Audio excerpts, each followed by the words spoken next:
오늘은 2023년 3월 15일부터 지난 일주일의 말씀 묵상을 나누겠습니다. 저는 여전히 마태복음을 묵상하고 있습니다. 말씀 묵상 시작합니다.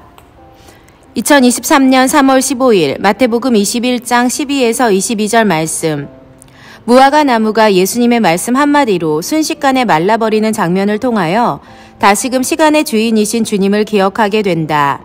예수님이 열매 맺지 못하고 잎사귀밖에 없는 무화과 나무를 즉시로 마르게 하실 수 있는 이유는 그분이 계시는 그 공간에서의 시간은 인간이 경험하는 1년 365일이나 봄, 여름, 가을, 겨울의 4계절이 아니라 예수님의 시간이기 때문에 나무가 잎을 맺고 열매를 맺은 후 시드는 모든 과정을 한 번에 뿜 하게 하실 수 있는 것이다. 전에 목사님의 설교에서 물이 포도주로 변하는 기적을 통해서 이미 깨닫게 해주신 말씀이어서 더욱 이해가 잘 되는 것 같다. 아울러 예수님은 산더러 들려 바다에 던져지라 명하면 이 또한 될 것이라고 이어서 말씀하시는데 이 또한 공간을 다스리시는 주님의 속성을 보게 되는 것 같다. 산의 무게, 중력 등 우리 인간의 시각에서 가능할 것과 불가능할 것을 구분짓는 것이 아니라 하나님께서 계신 공간에서는 산의 무게와 그 산이 들려 움직일 수 있다는 개념이 가능할 수 있음을 믿는 것, 그것이 곧 믿음인 것이다. 하나님이 명하시면 있던 산도 없어지고 없던 산도 생기는 것이다. 예수님은 이처럼 시간의 주인, 공간의 주인, 만물의 주인이시기에 하나님의 뜻이라면 루디아의 집이 실제 리트릿 센터가 되는 시간을 한순간에 뿜 하고 나타나게 하실 수도 있으시고 또 지금은 아무것도 없지만 갑자기 루디아의 집이라는 공간이 생길 수 있음을 기대하게 된다. 하나님께서 이 본문의 말씀으로 내게 이런 소망을 주시리라는 것은 감히 상상하지 못했는데 말씀하시고 격려하시는 하나님으로 인하여 감사하다. 2023년 3월 16일 마태복음 21장 23에서 32절 말씀. 예수님은 바리새인들이나 율법교사, 대제사장들이나 백성의 장로들보다도 세리와 창녀들이 먼저 하나님의 나라에 들어가게 될 것이라고 말씀하시며 세례 요한이 그들에게 먼저 기회를 주었으나 그 기회를 잡거나 믿지 않았고 오히려 하나님의 일을 눈으로 보고도 끝내 뉘우쳐 믿지 않았다고 말씀하셨다. 이 말씀을 통해 나는 누구든 하나님 앞에서 변명의 여지가 없다는 것을 다시금 깨닫는다. 나중에 하나님의 심판 앞에 섰을 때 하나님 제가 못 들었어요. 몰랐어요. 아무도 제게 가르쳐주지 않았어요. 라고 스스로 변호할 수 없다. 왜냐하면 하나님은 세상 누구에게나 회개할 기회, 삶을 돌이킬 기회를 주셨을 테니 말이다. 다만 우리가 그 기회를 무시하거나 믿지 않고 돌이키려 하지 않았다는 사실을 말씀을 통해 확인하게 된다. 두렵고 떨린다. 내 스스로를 돌아보면서도 그렇지만 우리 교회 성도들 또 내가 아끼고 사랑하는 사람들이 기회를 놓치고 통곡하는 날이 올까봐 더욱 무섭다. 제발 나의 엄마와 동생 그리고 사랑하는 우리 성도들 중 교회를 멀리하고 하나님 없는 것처럼 살아가는 그들이 하나님이 주시는 기회의 때를 놓치지 않기를 소망하며 기도한다. 누구든 하나님을 예배하지 않는 백성들은 어서 속히 그리고 빨리 주님께로 돌아와야 한다. 2023년 3월 17일 마태복음 21장 33에서 46절 말씀. 포도원 주인이 농부들에게 세를 주고 먼 길을 떠났고 때가 되어 세를 받고 열매를 받으려고 자기 종들을 농부들에게 보냈으나 그 농부들이 주인의 종들을 죽이고 또 마지막 아들까지도 죽이는 말씀이 여기 있다.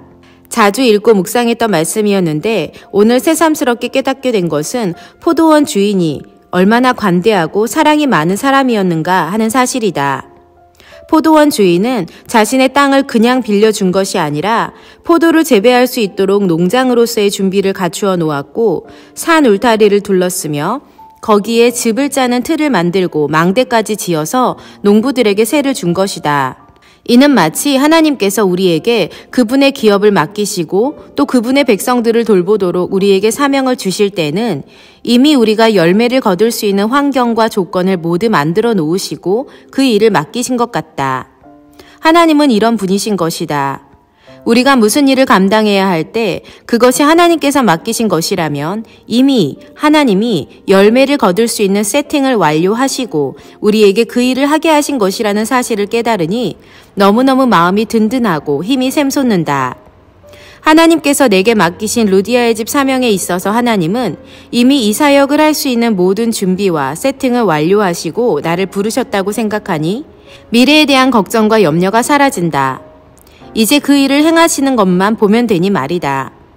또 하나님께서 우리 부부에게 맡기신 목회와 목양에 있어서도 하나님께서 우리를 이 교회에 보내실 때 이미 열매를 거둘 준비를 다 해놓으시고 부르셨다는 것을 깨닫게 되었다. 할렐루야. 그러니 하나하나 하나님께서 베풀어 주신 은혜를 발견하며 겸손히 주인께 감사해야 하는 것이다. 주인이 베푼 사랑과 관용을 배반하고 도리어 주인의 종들과 주인의 아들까지 죽이는 죄악을 범하거나 욕심을 가져서는 절대로 안 되는 것이다. 기억하자. 하나님께서 이미 예비하신 모든 것이 있다는 사실과 끝까지 주인 앞에 겸손하고 성실해야 한다는 사실을. 2023년 3월 18일 마태복음 22장 1에서 14절 말씀. 혼인잔치에 초대받은 사람들이 일이 너무 바빠서 정작 그 잔칫날에 가지 않기로 스스로 선택하는 말씀이 오늘 본문에 적혀 있다. 혼인잔치에 오지 못한 사람들의 이유는 자기 일이 바빠서, 자기 사업이 바빠서, 자기 소유를 챙기느라 못 가겠다는 것이었다. 왜 이들은 이 혼인잔치를 소중히 여기지 않았을까? 왜 이 약속에 우선순위를 두지 못하고 자기 일하느라 쉽게 이 잔치를 포기해버렸을까? 지금 이 상황에서 이 장면을 바라보니 너무너무 안타깝다. 이는 내 주변을 다시 돌아보게 만든다. 도대체 그리스도인들은 뭐가 그리 바빠서 하나님을 예배하지 못하는 것일까? 무슨 일을 해서 돈을 얼마나 더 벌겠다고 하나님을 예배하는 것을 하찮게 여기는 것일까? 내 자녀의 미래를 위해 시간과 에너지와 물질을 투자하는 것이 하나님을 예배하라고 본을 보여주는 것보다 더 중요한 것일까? 이런저런 질문들이 내 마음속에 계속 생긴다. 목회를 하면서 이런 고민이 더 많이 드는 것 같다. 영혼에 대한 고민과 관심이 거룩한 불평이 되어 하나님 앞에 기도로 더욱 올려드릴 수 있기를 간절히 소망한다. 2023년 3월 19일 마태복음 22장 15에서 22절 말씀.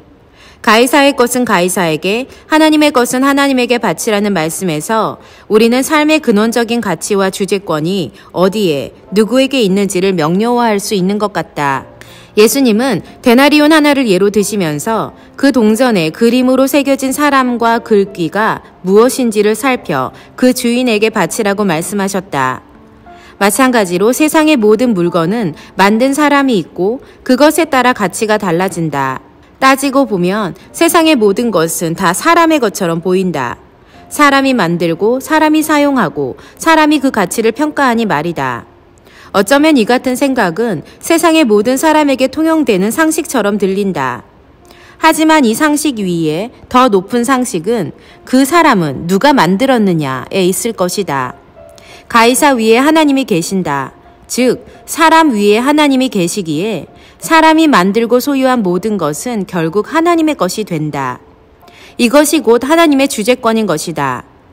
그러니 우리가 소유한 것처럼 보이는 모든 것은 다 하나님의 것이기에 하나님께 바쳐야 하는 것이 가장 기본적이고 올바른 상식이다. 우리는 하나님께 모든 것을 바치고 있는가? 아니다. 관대하신 하나님은 모든 것의 주인이심에도 불구하고 우리에게 일부만 하나님께 바쳐도 전부로 간주하겠다고 말씀하신다. 그럼 우리는 하나님께 우리의 일부라도 잘 드리고 있는가? 우리의 물질이든 시간이든 에너지든 열정이든 헌신이든 그 무엇이든지 간에 나를 돌아보고 하나님께 무엇을 더욱 드릴 수 있는지를 고민해보게 하시는 것 같아서 감사하다. 2023년 3월 20일 마태복음 22장 23에서 33절 말씀. 하나님은 죽은 자의 하나님이 아니요 살아있는 자의 하나님이시라고 하신 예수님의 말씀이 오늘따라 더욱 의미 있게 느껴진다. 얼마 전 교회 성경 공부 모임에서 한 성도가 질문을 가지고 와서 나누었다. 천국에 가면 서로가 서로를 모른다고 하는데 그걸 어떻게 이해하는 것이 가장 성경적인 것이냐고 말이다. 목사님을 통해 또 서로의 생각을 나눔으로 우리는 분명한 한 가지 사실을 깨닫게 되었다. 천국에서는 이 땅에서의 그리움, 회한, 아픔과 같은 모든 감정들이 상쇄되고도 남을 만큼의 큰 기쁨이 있기에 이 땅을 살면서 느끼는 다양한 감정들은 기억나지 않는, 또 전혀 차원이 다른 곳이라는 사실이다. 그러니 단순히 내가 그리워했던 가족을 알아보지 못하면 어떡하나를 생각할 필요조차 없는 것이다. 그런 의미에서 보면 죽은 자들의 일을 살아있는 우리가 걱정할 일이 전혀 없는 것이다. 그들이 천국에서 하나님과 함께 있음을 믿는다면 더더군다나 말이다. 그리고 오늘 말씀처럼 하나님은 죽은 자의 하나님이 아니요 살아있는 자의 하나님이시기에 생명을 가지고 살아가는 우리 영혼의 어떠함을 고민해야 하는 것이다. 죽은 자의 부활 또한 논할 것도 없다. 지금 이 순간이 중요함을 기억하자. 2023년 3월 21일 마태복음 22장 34에서 46절 말씀. 말의 논리에서는 예수님을 따라갈 자가 없다. 예수님의 말씀에 한마디도 능히 대답할 자가 없고 또 감히 그분께 물을 수 있는 것이 없을 정도라고 성경은 말하고 있다. 그러나 예수님을 능히 당할 자가 없는 것은 그분의 논리 때문이 아니라 과거와 현재와 미래를 아우르는 그분의 현존으로 인해 나타나는 당연한 말씀, 또 실제 그대로 말씀하시는 것이기 때문이다. 인간은 논리적인 것을 따지고 과학적 근거와 합리적 사고를 바탕으로 한 이해를 원하지만 하나님은 이 모든 것 위에 계신 분, 모든 완벽의 결정체, 아니 완벽 그 자체인 분이심을 기억해야 하는 것 같다. 예수님은 다윗의 자손인 것으로 보여지지만 그 옛날 다윗도 그리스도를 주라 칭하셨음에 예수님은 다윗의 자손일 수 없는 것이 당연한 것과 같은 이치이다.